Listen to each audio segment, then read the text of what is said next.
On April 25, 2014, a button was pressed in Flint, Michigan. It was part of a planned transition. The city would temporarily draw water from the Flint River instead of purchasing treated water from Detroit. This was not an emergency measure. It was a cost-saving decision made months earlier by appointed officials managing the city's finances during a period of state oversight.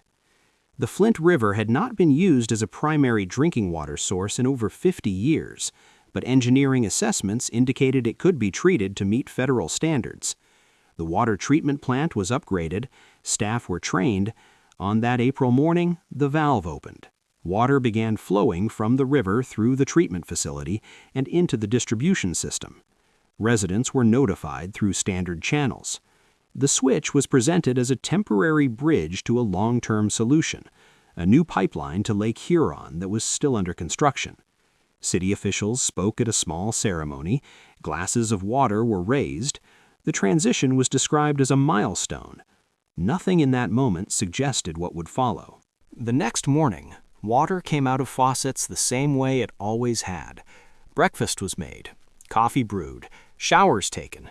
Children brushed their teeth before school. Dishes were washed, laundry machines filled and drained. In homes across Flint, water remained what it had always been: invisible, reliable, unquestioned. A woman filled a pot to boil pasta. A mechanic washed his hands at the end of a shift. A nurse prepared a bottle for her infant. A teacher drank from the fountain between classes. These were not decisions, they were reflexes. Water was the one thing no one had to think about. It simply worked. The infrastructure was aging, the pipes decades old, but the water itself had always been safe. People paid their bills. The system delivered. That contract, unspoken and older than memory, still held. Or so it seemed. There was no announcement, no alarm, no moment when normal stopped. Life continued, the water continued, and for a brief window, everything appeared exactly as it had been. Within days, some residents noticed the water looked different. It came out cloudy, occasionally tinted brown or yellow. The smell was unusual, vaguely metallic or chemical. The taste was off, not drastically, but enough to be noticeable. People mentioned it to neighbors, to family. Some called the city. Others bought bottled water, assuming it was temporary, a residue from the system switch that would clear. Some filled pitchers and let the water sit, thinking sediment would settle. It often didn't. Complaints began appearing on social media. Photos were posted, glasses of discolored water next to clear bottles for comparison. The posts were not panicked, they were confused, frustrated. The city issued statements explaining that discoloration could occur during transitions, that the water met federal standards, that flushing the system would help. Residents were told to run their taps for several minutes before use. Many did. The discoloration sometimes improved, sometimes it returned. A few people developed rashes, skin irritation after showers, hair that felt different, brittle. These symptoms were scattered, not yet connected into a pattern. Each person assumed their experience was individual, a bad pipe in their home, a sensitivity, an unrelated issue. But the complaints kept coming. The water did not look like water should look. It did not smell like water should smell. And increasingly, residents did not trust what they were being told. City and state officials repeated that the water was safe. Test results were cited. Federal compliance was confirmed. When residents brought samples or photographs to public meetings, they were told the discoloration was aesthetic, not a health concern. When doctors began seeing patients with rashes and hair loss, the connection to water was questioned. When a General Motors engine plant stopped using Flint water because it was corroding metal parts, officials said industrial standards were different from residential ones. The plant switched to a different source. Residents could not. When independent researchers approached the city with concerns about how the water was being treated, their methodology was challenged. When a local pediatrician noticed elevated lead levels in children's blood tests and brought the data to state health officials, she was told her findings were not consistent with state data.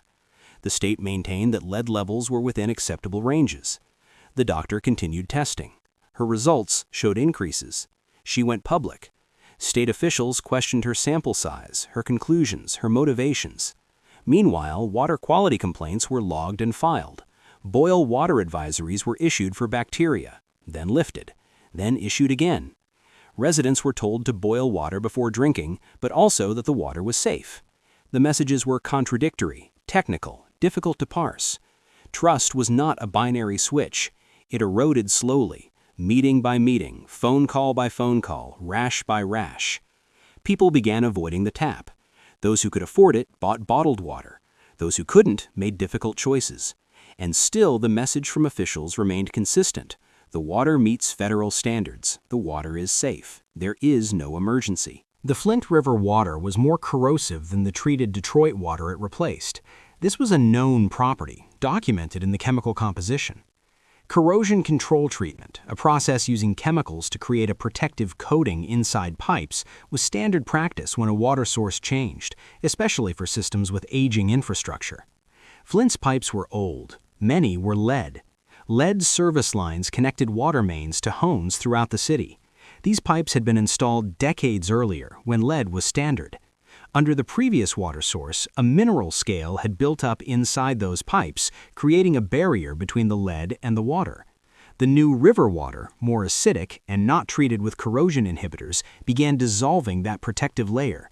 Lead leached into the water. It did this invisibly. Lead has no taste, no smell, no color. It dissolves at the molecular level.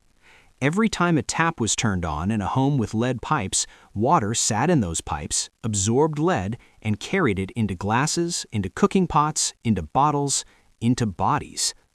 Lead is a neurotoxin. It is particularly harmful to children.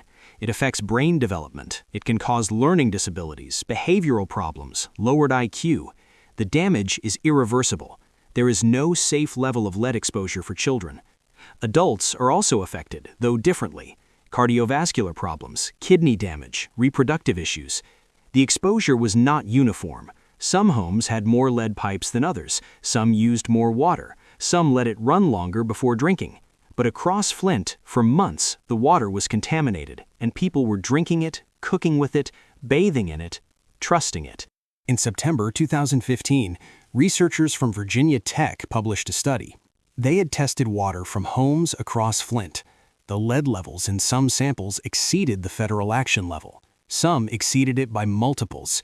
In several homes, the water was classified as hazardous waste. The data was public, methodical, undeniable. Around the same time, the local pediatrician released her findings showing elevated blood lead levels in Flint children, with increases correlating to the water source change. The evidence was no longer scattered complaints or aesthetic concerns. It was quantifiable, reproducible, scientific. The state initially disputed both studies.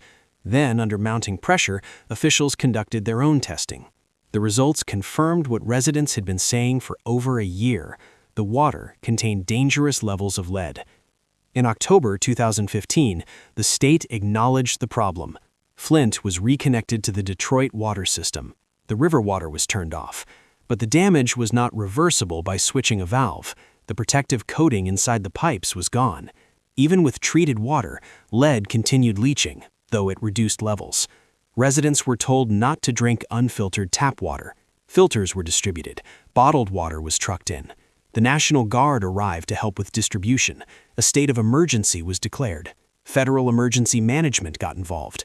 The images were surreal. American citizens lining up for bottled water in their own city, in their own country, because the infrastructure had failed them. Trust was not just damaged, it was shattered. The people who had raised concerns early were vindicated, but only after months of dismissal.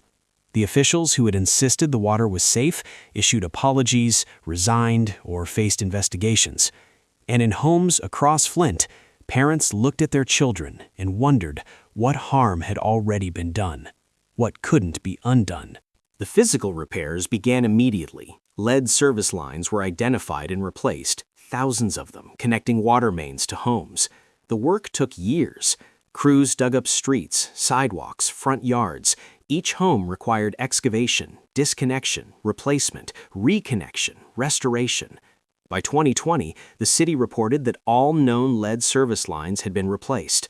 The water itself tested below federal action levels.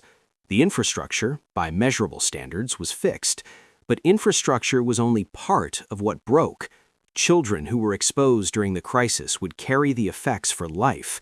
Some experienced developmental delays, some had behavioral changes, some showed effects that were subtle, hard to isolate from other factors, but present. Families who had trusted the water, trusted officials, trusted the system, no longer did. The psychological toll was not easily quantified. Anxiety every time a tap was turned on, second-guessing every glass of water. The financial burden fell heavily. Those who could afford bottled water bought it for years. Those who couldn't made impossible choices. Property values dropped. People wanted to leave but couldn't sell their homes. Some left anyway, walking away from mortgages, from equity, from the places they'd lived for generations. Lawsuits were filed, settlements reached, money was allocated for health monitoring, for educational support, for infrastructure. But money does not repair trust. It does not restore the invisible contract that once existed between a city and its residents, the assumption that the most basic service, the thing no one should have to question, would simply work. Flint became a symbol, a warning, a case study. But for the people who lived there, it was not symbolic. It was their water, their children, their bodies, their home. Today, Flint's water meets federal standards. Independent testing confirms this. The lead service lines have been replaced. The treatment process includes corrosion control. By every technical measure, the water is safe. But many residents still don't drink it. They use filters. Though filters are designed for already safe water and are not foolproof, they buy bottled water when they can. They cook with it, mix formula with it, avoid the tap. This is not irrational. It is the learned response to a system that failed catastrophically and lied about it for months. Trust, once broken at that scale, does not return because infrastructure is fixed. Children who were exposed during the crisis are now teenagers.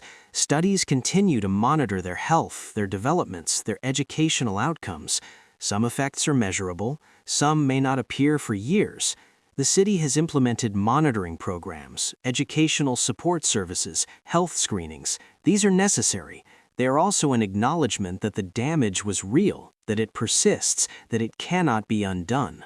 Officials who were in charge during the crisis faced consequences. Some were charged with crimes, though convictions were complicated, delayed, or dismissed on procedural grounds. Some resigned, some issued apologies. The structure that allowed the decision, a state-appointed emergency manager with authority over an elected local government, was debated and reformed. But systemic change is slow, and the people of Flint lived through the gap between policy and protection. The water crisis is often discussed as history now, a closed chapter, a lesson learned. But in Flint, it is not history. It is present tense. It is in the bottles stacked in kitchens, in the suspicion of anything coming from a tap, in the knowledge that the thing you were told is safe might not be, and by the time you know for certain, the harm is already done. Flint's water system works, but the relationship between the people and their water, that invisible trust built over lifetimes, remains broken, and it is unclear if it can ever be fully repaired.